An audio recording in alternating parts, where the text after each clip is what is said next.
মই মুতি লওঁ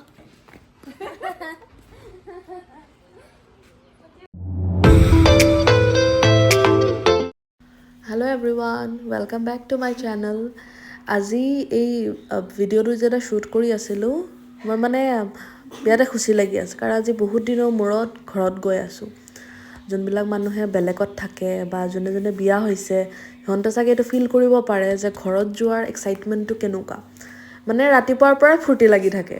আৰু আজি আব্বা আহিছে নিবলৈ বাইকত কৰি পেলাই এনেতো প্ৰায়ভাগ গাড়ীতে যোৱা যায় কিন্তু আজি এই বাইকত যোৱাৰ মানে আমেজটোৱে বেলেগ লাগিল মানে বাইকত বহি থাকোঁতে এনেকেতো কেতিয়াও যোৱাও নহয় কিন্তু যেতিয়া বহি আছিলোঁ তেতিয়া মানে এনেকুৱা ফিল হৈছে এই সৰুকালত যেতিয়া আব্বাহঁতে স্কুল থ'বৰ কাৰণে গৈছিলে তেতিয়া এনেকৈ বাইকত বহি পেলাই গৈছিলোঁ পিছত লাহে লাহে ডাঙৰ হ'লোঁ এই বাইকত যোৱাৰ মজাটোৱে বেলেগ তেনেকুৱা বহাটোও শেষ হৈ গ'লগৈ পিছত গাড়ী এইবিলাক গাড়ীত যাওঁ জিভাত যাওঁ য'তে নাযাওঁগৈ কিয় কিন্তু দেউতাৰ লগত যেনেকৈ বাইকত বহি যোৱাটোৰ সেইটো মানে ফূৰ্তিটোৱে বেলেগ আৰু সেইটো আৰু বুজাব নোৱাৰোঁ কেনেকুৱা ফিল হয় যাই থাকোঁতে ইয়াতে বহুত ল'ৰা ছোৱালীবিলাকে ফুটবল খেলি আছিলোঁ ফুটবল খেলাটো দেখি এসময়ত আমিও এনেকৈ সৰু সৰু আছিলোঁ একদম অনাই বনাই ঘূৰি ফুৰিছিলোঁ কিন্তু আজিকালি ফুটবল এনেকৈ দৌৰি ফুৰা ফিল্ডত দৌৰিলে মানুহে ক'ব ইমান ডাঙৰ মানুহকেইজনী হৈ পেলাই কৰি আছে কথা পাতোঁতে আহিয়ে পাই গ'লোঁ এয়া যে বজাৰবোৰ দেখিছে আগত তেনেকুৱা নাছিলে একো জংঘল টাইপৰ আছিল এই ডাঙৰ ডাঙৰ গছবিলাকৰ তলত আমি লুকা ভাকু খেলিছিলোঁ কিন্তু আজিকালি সেয়া চব মানে লাহে লাহে কাটি কাটি এয়া সৰু সৰু দোকান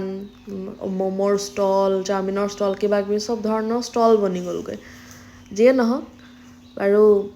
আহিয়ে পালোঁ হস্পিটেলটো বহুত চাফা চিকুণ মানে বেলেগ চিভিলবিলাকৰ তুলনাত আমাৰ এই মডেল হস্পিটেলটো বহুত চাফা চিকুণ হস্পিটেলৰ বাউণ্ডেৰী বুলি ক'বই নোৱাৰি বহুত চাফা চিকুণকৈ ৰাখে ৰাতিপুৱা সন্ধিয়া কেতিয়াবা দুপৰীয়া টাইমতো এবাৰ মানে ঝাৰু দিয়া হয় মানুহ ৰখাই থাকে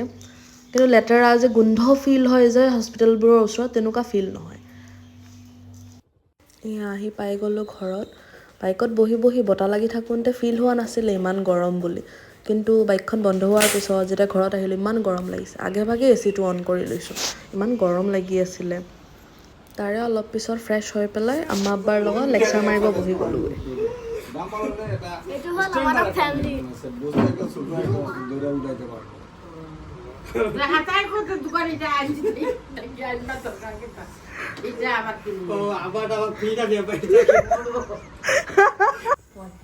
লেকচাৰ মাৰি থাকোঁতে জমনি এটা হ'ল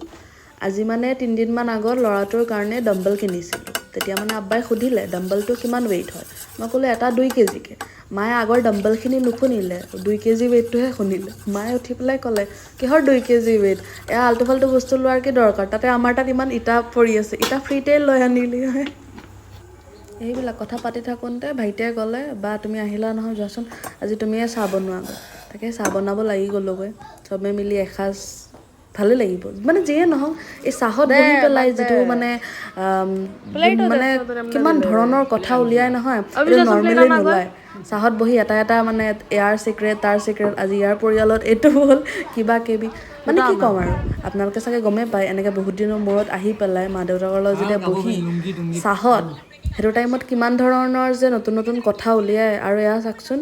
ভাইটিক চাহ তাহ খোৱাৰ পিছত আব্বাই ক'লে পঢ়িবলৈ সি পঢ়া বাদ দি পেলাই মোবাইল টিপি আছে আৰু আমাৰ ই চাহ নাখায় কিন্তু তাৰ সোনকালে ভাত লাগি গ'ল ভাত খালেহে তেতিয়া ক'ব পাৰিব ভাতটো মানে মোৰ খাই হ'ল এতিয়া মোৰ টোপনি লাগিছে পঢ়াৰ পৰা বাচিবলৈ আজিকালি পোৱালি পঢ়া বাচিবলৈ 101 ধৰণৰ নাটক আমাৰ এই মহাপণ্ডিতে ভাত চাত খাই পেলাই আৰু নানাহঁতৰ সন্মুখত নানা নানীক গৈ পেলাই কৈছে মোৰ ইমান টোপনি লাগিছে মই টোপনিৰ কাৰণে বহি থাকিব পৰা নাই নানাও নাতিৰ কথা শুনি পেলাই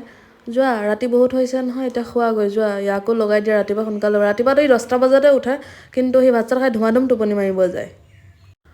ইও শুলে যেতিয়া ময়ো ভাবিলোঁ এনে বহি থকাতকৈ আঁঠুৱাৰ তলতে গৈ পেলাই লাগিলে মোবাইলে টিপি থাকোঁগৈ অলপ পিছত শুয়ে যামগৈ তাকে আজিৰ কাৰণে ইমানেই নেক্সট ব্লগত লগ পাম দেই bye bye good night stay safe